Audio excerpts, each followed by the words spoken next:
어제 저녁에 우리 성도님 한 가정을 방문해서 같이 추모, 그 아버님 기일이 되어서 추모 예배를 좀 인도를 했는데, 추모 예배를 드리다가 이제 좀 가족들에게 다시 한번 좀 어떤 남편이셨는지, 어떤 아버님이었는지, 또 어떤 할아버지였는지 이렇게 좀 얘기할 기회를 드렸는데, 이구동성으로 하시는 얘기가 저희 아버님은, 저희 남편은, 저희 할아버지는 한 번도 성을 내본 적이 없다. 성을 내본 적이 없다.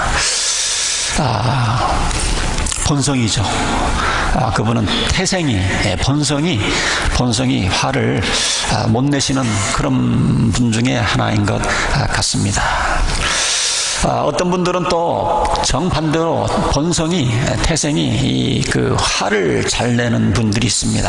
그래서 화를 내는 것이 너무 자연스럽기 때문에 참으려고 그래도 참 화를 내기 마련이고, 때로는 화를 안 내면 사성거더라도 꼬투리를 잡아서 또 화를 내야 직성이 풀리는 그런 본성을 가진 사람들이 있습니다. 오늘은 특별히 하나님에 대해서, 제가 목회를 하면서 성도님들을 만나 보니까 참 깜짝 놀란 것이, 하나님에 대한 그 이미지가 굉장히 안 좋게 가지고 계신 분들이 참 많습니다. 우리가 신앙생활하면서 하나님에 대한 올바른 이미지를 가지고 있어야 됩니다. 이것이 우리 신앙생활을 좌우할 수 있는 굉장히 중요한 요건이 될 수가 있습니다. 요한일서 4장 16절에 보면 하나님은 사랑이라고 말씀을 했어줬어요. 그래서 하나님의 본성은 사랑이십니다. 하나님 본성은 사랑이세요. 오늘 우리가 읽은 본문 중심으로 전후를 살펴보면 에레미야를 통해서 하나님께서 이스라엘 백성들을 얼마나 사랑하시는지를 얘기를 해주고 있습니다. 사실 지금 정치적인 그 당시 상황이 정말 하나님 앞에 큰 죄들을 지었던 그 백성들이었습니다. 특별히 이스라엘 북왕, 또 나라를 갈라치요, 또 예루살렘에서 성전에서 예배도 못 드리게 했죠. 또 그 다음에 뭡니까? 또 이스라엘 백성들이 하나님을 떠나서 이방신을 섬기는, 하나님께서 얼마든지 멸하실 수 있는, 화를 낼 수 있는 그런 상황이지만, 그러나 이곳저곳에서 하나님께서 그 사랑의 표현으로 이스라엘 백성들을 다스리시고 또 이렇게 징계하시고 다시 회복시키는 그런 내용들이 에레미야서를 쭉 읽어보면 그런 내용들이 있습니다. 에레미야를 보면 이제 유다와 이스라엘 멸망에 대한 얘기를 쭉 하시고, 또 또 엄청난 또 핍박이 닥칠 것들을 얘기하시지만, 중간중간에 보면 이스라엘 백성들을 미워서가 아니고 이스라엘 백성들을 너무나 사랑하기 때문에 사랑의 표현으로 그들에게 잠시 깨우침을 주기 위해서 어려움을 주는 그런 것을 이제 보게 되는 거죠.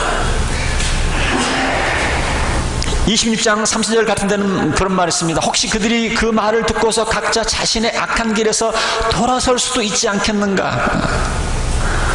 이런 재앙을 통해서 우리가 하나님 앞에 죄를 졌구나, 돌아올 수 있지 않겠는가? 그래서 하나님께서 재앙을 내리고 또 더 큰 재앙을 내리시고, 그러한 모습들을 볼 수가 있습니다. 30장 3절 같은 데는 또 이런 말씀이 있습니다. 나 주의 말이다. 보아라, 반드시 그때가 올 터이니 그때가 되면 내가 포로로 잡혀간 나의 백성을 다시 이스라엘과 유다로 다시 데려오겠다. 나 주가 말한다. 이런 내용들이 계속해서 반복돼서 나오고 있습니다. 너무 힘들어하고 좌절할까봐 에레미야 예언자를 통해서 하나님께서 이러한 메시지를 계속 이스라엘 백성들에게 전해주고 있는 겁니다. 자, 그래서 우리가 하나님에 대해서 생각할 때 가장 중요한 기초가 뭐냐면, 하나님의 본성은 사랑이다라는 사실을 우리가 의심하면 안 됩니다. 하나님의 본성은 사랑이세요. 하나님은 사랑하지 않을 수 없는 이런 분이기 때문에, 그렇기 때문에 죄를 지어서 징벌하시고 그러지만, 그 목적은 무엇인가? 다시 깨닫고 돌아오는 게 목적이지 징벌하는 그 자체가 목적이 아닙니다. 우리는 좀 어려움을 당하든지 역경 가운데 빠지게 되면 우리는 사람이니까 하나님의 사랑을 의심하게 되죠. 하나님이 나를 버리셨나? 하나님이 나를 버리셨나 봐.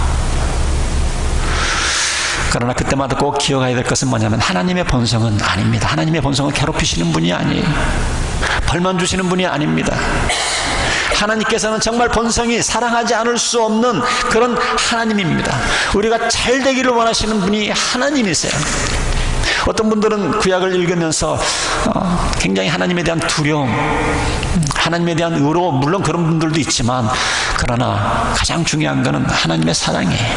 그 의로움도 징벌도 다 하나님의 사랑의 표현인 것을 우리가 볼 수가 있는 겁니다. 30장 14절 후반부에는 또 이런 말씀이 있어요. 내 죄악이 크고 허물이 많기 때문에 내가 원수를 치듯이 너를 치고 잔악한 자를 징계하듯이 너를 징계하겠다. 그런데 어찌하여 너는 상처를 입었다고 부르짖고 고통이 가시지 않는다고 호소하느냐. 자, 그러니까 하나님께서 왜 하나님의 자녀들에게 때로 역경을, 어려움을 허락하시는 이유는, 가장 큰 이유는 뭐냐면 우리가 지금 잘못된 길로 가고 있어요. 엉뚱한 길로 가고 있어요. 지금 계속 반복되는 죄를 짓고 있습니다. 그럴 때는 우리들 깨닫게 하기 위해서, 죄를 깨닫도록 하기 위해서 때로는 하나님께서 그런 징벌을 허락할 때가 있습니다. 그러나 징벌을 허락함에도 불구하고 가장 힘들어하시는 분이 누구냐? 시험을 받는 당사자가 아닙니다.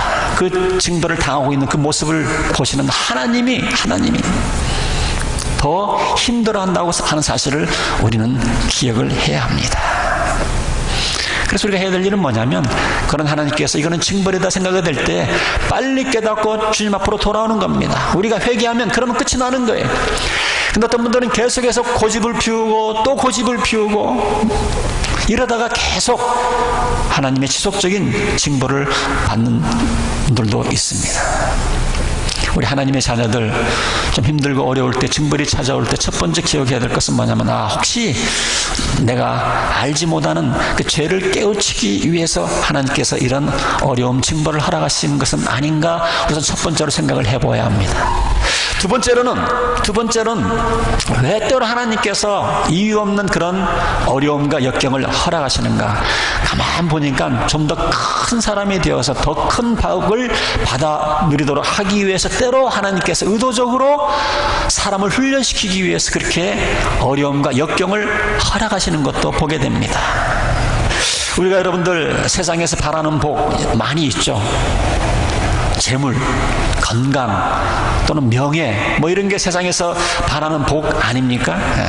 그런데 우리가 인생을 좀 살아보셔서 알겠지만, 재물이나 명예나 건강이나 이런 인기나 이런 것들이 준비가 안 된 사람들에게 이런 것이 주어지게 되면 이것이 그 사람들을 망하게 하는 그런 요소가 되는 것을 우리는 보게 됩니다. 좀 극단적인 예가 될지 모르지만 가끔씩 신문에 나오죠. 로또 복권에서 당첨된 사람들, 100만 불 또는 수백만 불 이렇게 받은 사람들이 5년 후에 조사를 해보니까 75% 이상이 복권 당첨되기 전보다 더 가난해졌고 삶이 망가졌다라고 하는 그런 소식을 우리는 종종 듣습니다. 물질적인 축복을 받았지만 그것을 처리하지 못해서 오히려 가정이 파탄나는 그런 경우입니다. 결국은 자신을 망치고 가정을 망친 겁니다. 명예도 마찬가지입니다. 인기 연예인 가운데에서도 자기 그 인기를 관리할 만한 그런 인격이 못 되는데 갑자기 인기가 올라갔어. 그것을 감당하지 못해서 오히려 아주 땅 밑에까지 추락하는 그런 연예인들도 우리는 보게 됩니다. 신사 망치는 거죠. 그래서 여러분, 하나님께서 우리에게 축복의 통로가 되기 위해서, 하나님께서 복을 주셨을 때 그 복을 잘 감당하기 위해서, 잘 관리할 수 있도록 하기 위해서 하나님께서는 훈련이 필요한 겁니다. 훈련이 필요한 거예요. 그래서 우리가 주위에 보면 정말 주님의 뜻대로 사업을 하기를 원하고, 또 하나님께서 사업에 성공 주시면 내가 그 재물을 가지고 주님을 위해서 쓰겠습니다, 순수한 마음으로 결심을 하고 사업을 시작을 했는데, 자, 그랬으면 사업이 술술 잘 풀려야 되지 않겠어요? 내가 그런 마음으로 시작을 했는데, 그럼에도 불구하고 예상치 않는 어려움을 겪는 사람들이 있습니다. 자, 그럴 때는 원망이 되죠. 도대체 하나님은 내 기도를 안 들으시는가? 왜 저 집사님의 기도는 들으시고, 왜 저 성도님의 기도는 들으시고, 나는 왜 이렇게 내가 하나님의 뜻대로 살려고 결정하고 결심하고 그렇게 나가는데도 왜 이런 어려움을 주시는가? 여러분, 지금 하나님께서 훈련시키신다고 생각을 하셔도 틀림이 없습니다. 더 큰 그릇이 되어서 더 부어주셨을 때 교만하지 아니하고 그것을 정말 초심을 잃지 아니하고 하나님의 영광을 위해서 이웃의 덕을 위해서 사용하게 하시기 위해서 지금 여러분들 지금 인격을 지금 넓혀주고 계신 거예요. 하나님은 어쨌든 본성이 사랑이십니다. 복을 주기를 원하시는 분이세요. 잘 되기를 원하시는 하나님이십니다. 정말 내가 순수한 마음으로 주님의 영광을 위해서 사업을 시작을 하려고 그러는데 그 일이 꼬일 때에 실패로 이유 없이 실패로 왜 이끌어 가시겠습니까? 하나님 그렇게 고약하신 하나님이 아니세요. 우리가 큰 회사의 CEO들도 보면 경영을 물려줄 때 보면 자기 아들이 아무리 똑똑하다 할지라도 좀 똑똑한 CEO들은 반드시 밑에서부터 경험을 하도록 하게 해서 경험을 쌓게 한 다음에 CEO 자리를 물려줘도 잘 개성을 할까 말까. 그런데 아무런 경험 없이 떡 갖다가 올려놓으면 그 회사 말아먹죠. 제가 알기로는 소니라는 회사가 그런 케이스입니다. 여러분, 하나님은요 사랑하지 않을 수 없는 분이세요. 본성이 그렇습니다. 본성이 하나님의 자녀들이 잘 되기를 원하시고 하나님은 복 주시기를 원하시는 본성이 그런 분이세요. 본성이. 근데 우리는 자꾸 우리 마음속에 이런 생각을 우리가 잊어버리고 살 때가 많아요. 좀 어려움만 겪으면 하나님은 무서우신 분, 하나님은 의로우신 분, 물론 의로우신 분이십니다. 그러나 그 이전에 하나님은 사랑이 하나님이세요. 우리가 이유 없이 어려움을 당할 때는 우리가 복을 감당할 사람으로 우선 만들어주시고 만들어주신 다음에 복을 주시는 거예요. 그런 케이스를 참 많이 봤습니다. 자, 그렇기 때문에 우리는 그런 케이스는요, 우리가 해야 될 일은 뭐냐면 끝까지 잘 버티는 게 중요합니다. 이 훈련만 끝나면 하나님께서 부어주실 그 축복을 기대하면서 영어로는 stand firm, 버팅기는 거예요. 다리에 힘을 주고 버팅기는 거예요. 그 훈련이 끝날 때 하나님께서 복 부어줄 것을 믿고 예상을 하면서 견디는 겁니다. 하나님께서는 사랑하지 않으시면 안 되는 분이시고 본성이 사랑입니다. 자녀들이 잘 되기를 원하고 복 주기를 원하세요. 절대로 하나님의 자녀들에게 의미 없는 고난을 허락하신다든지 괜히 자신의 실패의 모습을 보고 하나님께서 좋아하시리라고 하는 이런 말도 안 되는 생각은 여러분들 버려버리시고, 어떤 분은 그래요. 다른 사람은 몰라도요, 제가 너무 과거에 지은 죄가 많기 때문에요, 저는 이게 이렇게 하는 게 당연합니다 그러시는데 그건 잘못된 생각입니다. 그러지 않으세요. 하나님께서 복받을 사람으로 만들기 위해서 나를 훈련시키고 있다는 사실입니다. 자, 그 다음에 세 번째로는 좀 한 단계 높은 건데, 이거는요 물론 사랑의 표현이기도 하지만 때로 하나님께서 하나님의 자녀들의 그런 고난과 역경을 통해서 그 사실로 인해서 하나님이 영광 받으실 때가 있습니다. 영광 받으실 때가 있어요. 이거는 가장 고난과 역경 중에서 가장 고차원적인 겁니다. 예를 들면 예수님의 십자가 사건, 예수님께서 십자가의 고난을 당하심으로 죄와 사탄과 죽음을 정복하지 않으셨습니까? 이것은 예수님의 죽음은 하나님의 영광을 위한 죽음이었어요. 그래서 예수님께서 요한복음 12장 23절에 돌아가시기 전날 밤 제자들하고 만찬을 나누시면서 자기 죽음 얘기를 하면서 그 죽음을 갖다가 영광이라는 말로 표현을 하십니다. 예수님께서 그들에게 대답하셨다. 인자가 영광을 받을 때가 왔다. 지금 돌아가시기 전인데 그 죽음의 장면을 갖다가 영광을 받을 때가 왔다. 이렇게 얘기를 하고 있습니다. 예수님의 죽음을 통해서 하나님이 영광 받으신다고 하는 거죠. 때로 어떠한 중요한 사역들은요, 고난을 통해서만 이루어지는 그런 일들이 있기는 있습니다. 예수님의 십자가 사건이 그렇고요.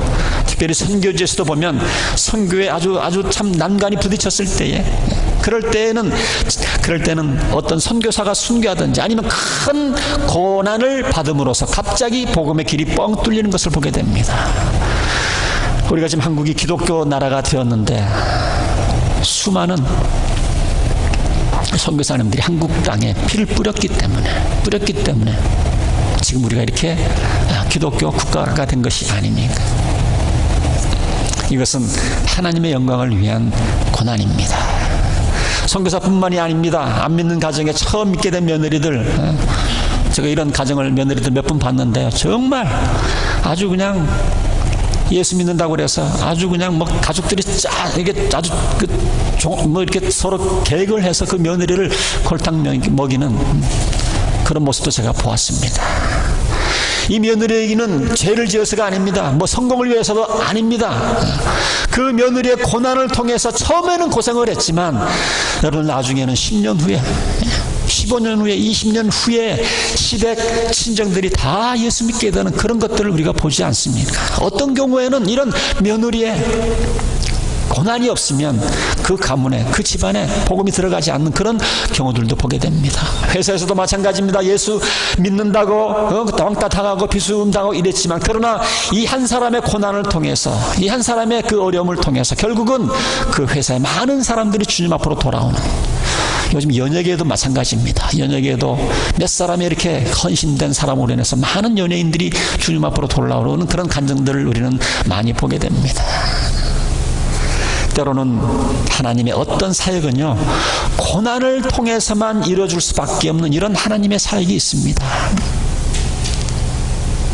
이런 사역에 동참하는 것은 정말 하나님의 영광에 직접적으로 동참하게 되는 그런 케이스가 되는 것이죠. 하나님의 사랑이 숨겨져 있는 겁니다.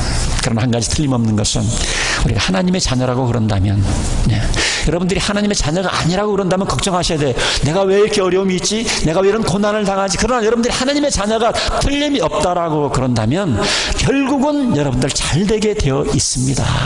결국은 잘 되게 되어 있어요. 하나님의 자녀들에게는 어떠한 고난도 복받기 위한 전주고 믿으셔도 됩니다. 믿으셔도 돼요. 잘 되게 되어 있어요.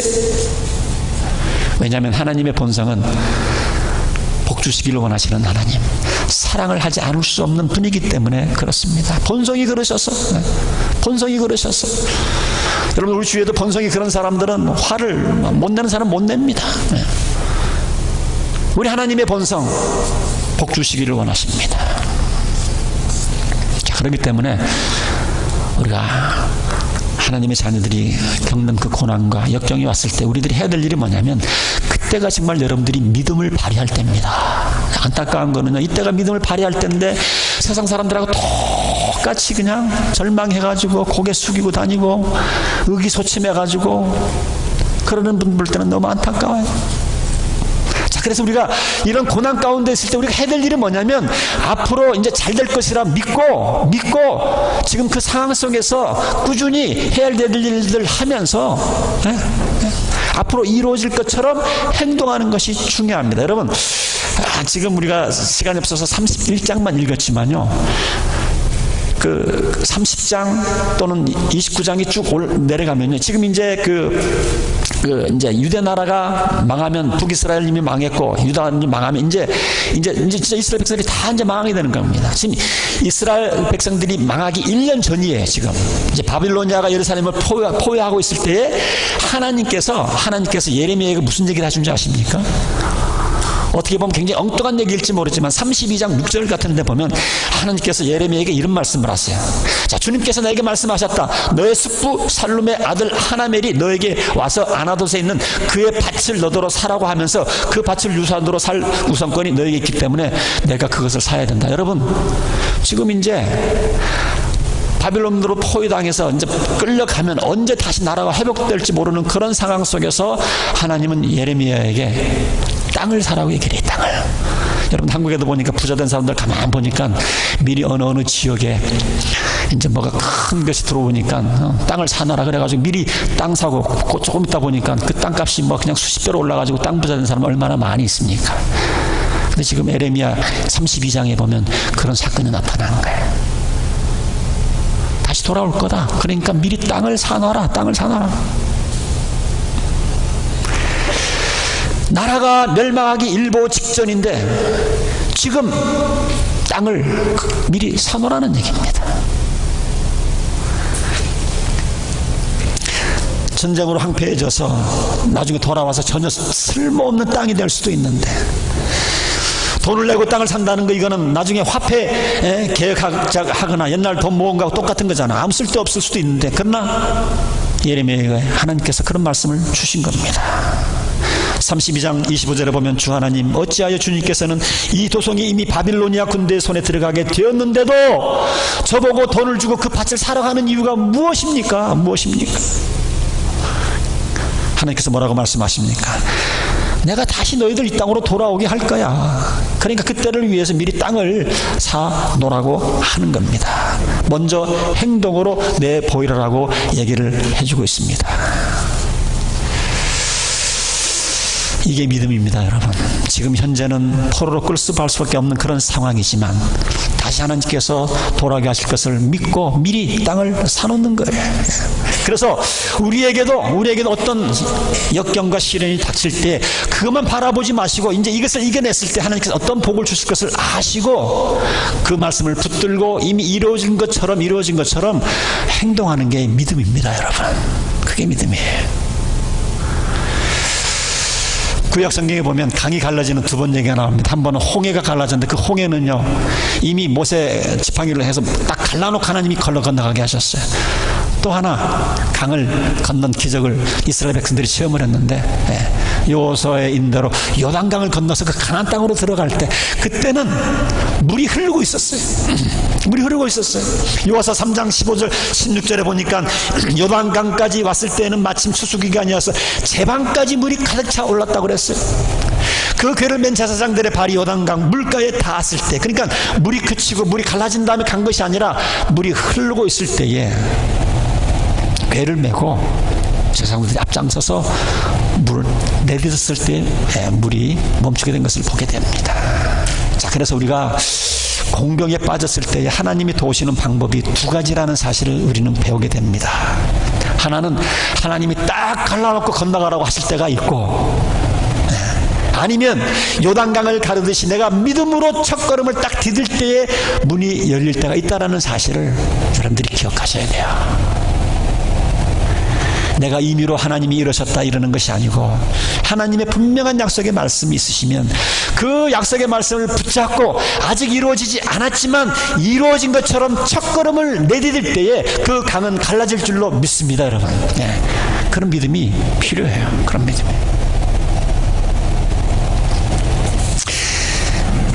제가 뭐 헌금 얘기 잘 아는 거 여러분들 아시죠? 저는 뭐 여러분들 헌금 얼마 하는지도 잘 모릅니다. 그러나 제가 알기로는 우리 성도들 가운데 많은 분들이 어려움 가운데서도 어려운 환경 가운데서도 11조 하시는 분들 있는 걸 제가 알아요. 지금 11조를 하면 정말 생활이 쪼들리는 가운데서도 11조를 하는 분들이 계십니다. 왜 그렇습니까? 11조를 했을 때 하나님께서 약속의 말씀, 하나님께서 주시는 그 약속의 말씀을 붙들고 지금 어렵지만 헌금 생활을 하는 거예요. 지금은 고인이 되셨지만 곽규석, 후라이보이 곽규석, 나중에는 목사님이 되셨지만 이분이 장로님이실 때에 인기가 한참 올라갈 때에 뭘 투자를 했다가 수십억의 빚을 지게 됩니다. 빚쟁이들이 하도 쫓아오고 그러니까 어디로 도망갑니까? 일본으로 도망갑니다. 일본으로 도망가서 다시 하나님 앞에 회개하고, 하나님 이제 제가 정직하게 내가 빚 다 갚도록 하면서 살겠습니다. 그러면서 시작한 게 11조입니다. 제가 그분의 생생한 그 얘기를 들었는데 희한하게 그 어려운 가운데서도 11조를 하고 났더니 또 옛날에 빌려줬던 그 돈들을 또 갚기도 하고, 또 시작됐던 새롭게 했던 그 비즈니스가 또 되기도 하고, 그러면서 점차 그 수십억의 빚도 다 갚고 나중에 신학교 가서 최종이 되어서 마지막까지 복음을 전파하다가 하나님의 부르심을 받은 걸 압니다. 그분이 그 빚덩이에서 나올 수 있었던 것은 하나님 앞에 그 어려움 가운데서도 빚을 잔뜩 지고 있는 가운데서도 11조를 통해서 경제적인 극복을 이루었다. 그런 간증을 들었습니다. 여러분, 우리가 하나님께서 길을 열어주게 하셔서 가게 하시는 방법도 있지만 때로는 내가 첫걸음을 내디뎌야 될 때가 있어요. 여러분들 언제까지 어린아이처럼 하나님께서 다 길을 열어줄 때까지 길어주겠어요? 때로는 하나님께서 우리의 믿음을 키워주기 위해서 이제는 네가 한번 나를 신뢰하고 한번 첫걸음을 내디딜 때야. 그럴 때는 여러분들 내디셔야 돼요. 제가 가끔 그런 얘기를 하지만 아프신 분들에게도 웬만하면 옛날에 사역하던 것을 제가 그대로 하라고 말합니다. 어떤 분들은 제가 몸이 완치돼야 하겠습니다 그러시는 분들이 있는데 아니에요. 내가 하나님께서 나의 건강을 회복시켜 줄 것이라는 이런 사람들, 건강하기 전에 지금 내가 몸이 아프지만, 몸이 피곤하지만, 힘들지만 그러한 가운데서도 이웃과 주를 섬기게 될 때에 더 빨리 완쾌되는 모습을 보게 됩니다. 하나님 아직 완쾌가 안 됐는데요, 아직도 여기가 아픈데요, 그건 믿음의 태도가 아닙니다. 힘들지만 아프지만 하나님 내 사업을 성공시켜 주시면 하나님을 위해서 물질 한번 잘 써보겠어 이러지 마시고, 지금 이 사업이 잘 안 된다 할지라도 내 능력에 벗어나는 만큼 믿음을 가지고 한번 드려보세요. 이럴 때에 요단강을 건널 수 있는 이런 놀라운 일들을 여러분들이 경험하게 됩니다. 그래서 우리는 하나님의 자녀들은 어떠한 상황 가운데서도 이걸 알기 때문에 절대 당황하거나 절대 여러분들 절망하거나 낙심하셔는 안 됩니다. 여러분, 하나님께서는 너희들이 다시 돌아올 거다, 앞으로 잘 될 거다. 물론 에레미야를 쭉 읽어보면 정말 절망할 수밖에 없습니다. 전쟁이, 옛날 전쟁은 지금보다 더 약탈하고 완전히 노예로 삶아가지 않습니까? 요즘 전쟁하고는 비교할 수가 없습니다. 그런데도 그런 상황 가운데서 하나님이 자꾸 잘 될 거다 이렇게 얘기를 하지만 이스라엘 백성들이 그걸 참 믿기가 어려웠지 않겠어요? 그럼에도 불구하고 하나님께서는 계속해서 33장 같은 데는 12절에 이런 말합니다. 나 만군의 주가 말한다. 지금은 황폐하여 사람도 없고 짐승까지 없는 이 곳과 이 땅의 모든 성읍에 다시 양떼를 뉘어 쉬게 할 목자들의 초장이 생겨날 것이다. 산간 지역의 성읍들과 평지의 성읍들과 남쪽의 성읍들과 베냐민 땅과 예루살렘의 사방과 유다의 성읍들에서 목자들이 그들이 치는 양을 셀 것이다. 나 주의 말이다. 지금 포로로 끌려가기 1년 전인데 지금 이런 얘기를 에레미야를 통해서 하고 있는 겁니다. 안 될 것 같지만 된다는 거예요. 지금 상황을 보면 도저히 안 될 것 같지만 나는 전능하신 하나님이고 나는 신실하신 하나님이니까 된다는 겁니다. 된다는 거예요. 그래서 성도 여러분, 우리가 사랑하지 않을 수 없는, 잘 되기를 원하시는 하나님, 복 주시기를 원하시는 하나님, 하나님의 본성이 우리 하나님의 자녀들이 힘들어하는 거 보는 거 힘들어하시는 분이세요. 본성이 사랑이기 때문에. 저는 아무래도 목회자니까 우리 상담할 기회가 여러분들보다 더 많고, 우리 성도님들이 힘들어하는 모습 제가 참 목회를 하면서, 우리 목사님들, 선배 목사님들 계시지만 목회를 하면 딱 그런 것들을 보게 됩니다. 어떤 데는 정말 가끔 가다가 절망 상태에 빠진 성도님들을 봅니다. 재정적으로 도저히 아무리 눈 씻고 봐도 이 재정적으로 이분이 독립할 수 있는 그런 길이 안 보이는 그런 성도님들을 제가 만나보았어요. 또 어떤 분들은 부부 상담을 하면서 이 부부는 도저히 진짜 이혼이 답이다, 이런 부부도 제가 만나서 같이 기도하고 상담을 했던 기억도 납니다. 그런데 세월이 지나면서 기도하고 믿음을 심었더니 그런 가정이 다시 회복되어서, 그런 부부가 다시 회복되어서 지금 아주 인고 부부처럼 잘 사는 그런 부부도 제가 보고요. 정말 재정적으로 독립하지 못할 거라고 하는 그 가정이 나중에 잘 돼서 집도 사고 사업체도 늘려가는 이런 모습도 제가 보면서 이 목회에 참 보람이 이런 것이구나. 같이 힘들 때 같이 기도하고 힘들어하면서 눈물을 흘렸지만 세월이 지나면서 같이 하나님 앞에 감사할 수 있는 이런 모습을 보면서 이게 목회의 재미구나. 그래서 계속해서 기회만 되면 그런 말씀을 전하기를 원합니다. 성도 여러분, 아무리 절망적인 상황이라도 내가 덩달아 절망해서는 안 되겠구나. 계속해서 끊임없이 우리 성도님들에게 희망의 메시지를 전해야겠구나. 계속해서 우리 성도님들에게 소망의 메시지를 전해야 되겠구나. 그런 확신을 갖게 되는 겁니다. 사랑하는 성도 여러분, 지금 어떠한 상황 가운데 여러분들이 삶을 살아가고 있습니까? 미국에 살아보니까 만만치가 않죠. 한국 같으면 어떻게든지 좀 버티겠는데 미국에 와가지고 뭐 이게 이러지도 못하고 저러지도 못하고, 그때마다 꼭 기억하시길 바랍니다. 우리가 섬기는 하나님 멀리 계시는 것 같지만 그리 멀리 계시지 않아요. 우리 가까이 계십니다. 그리고 그분은 전지전능한 하나님이세요. 그리고 그분은 우리를 돕지 않으면 안 되는 그런 분이시고, 우리를 사랑하지 않으면 나눌 수 없는 하나님이시고, 우리가 잘 되는 것을 보기를 원하시는 분이 하나님이십니다. 이유 없이 역경과 고통과 어려움을 하나님께서 허락지를 원치 않으세요.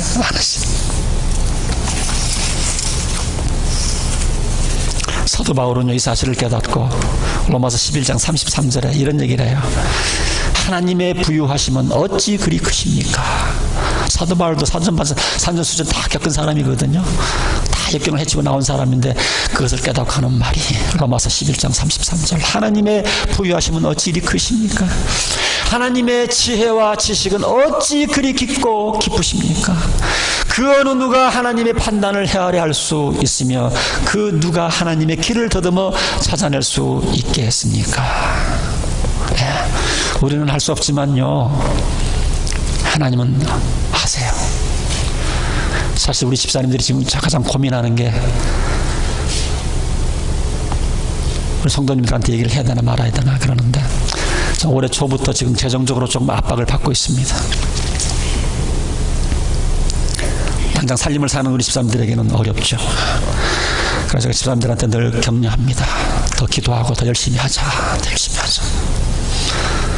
아르싱에 우리가 지금 보수공사하면서도 돈이 얼마나 들어갈까 지금 사실 막 좀 떨리는 마음으로 공사를 하고 있습니다. 재정부의 소식을 들어보니까 이번 달 전기료 내는 것도 지금 재료로 낼 수 있을까?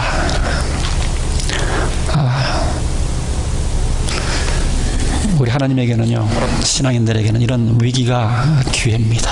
하나님께서 좀 더 기도하라고, 좀 더 열심을 내라고, 좀 더 교회를 사랑하라고 하나님께서 우리들에게 경각심으로 보여주시는 것이지 않겠는가. 제가 9년 전에 이 교회를 부임할 때에 지금도 기억에 납니다. 마이너스 53불 8전인가 그런 밸런스를 제가 보았어요. 그 어려운 상황 가운데도 하나님께서 지난 9년 동안 한 번도 재정적인 어려움 허락지 않으셨습니다. 지금 우리 여러분들이 잘못해서가 아니라 지금 워낙 경제적으로 힘들고, 또 우리 성도님들도 나이가 드셔서 이제 은퇴할 나이가 되다 보니까 옛날처럼 헌금을 못 하십니다. 옛날처럼 11조를 못 하십니다. 그러다 보니까 재정적으로 조금 압박을 받는 게 사실입니다. 그러나 여러분들 실망하지 마시고요, 낭망하지 마시고요. 하나님께서 저희를 사랑하시고 우리가 섬기는 하나님은요, 전지하신 전능하신 하나님이십니다.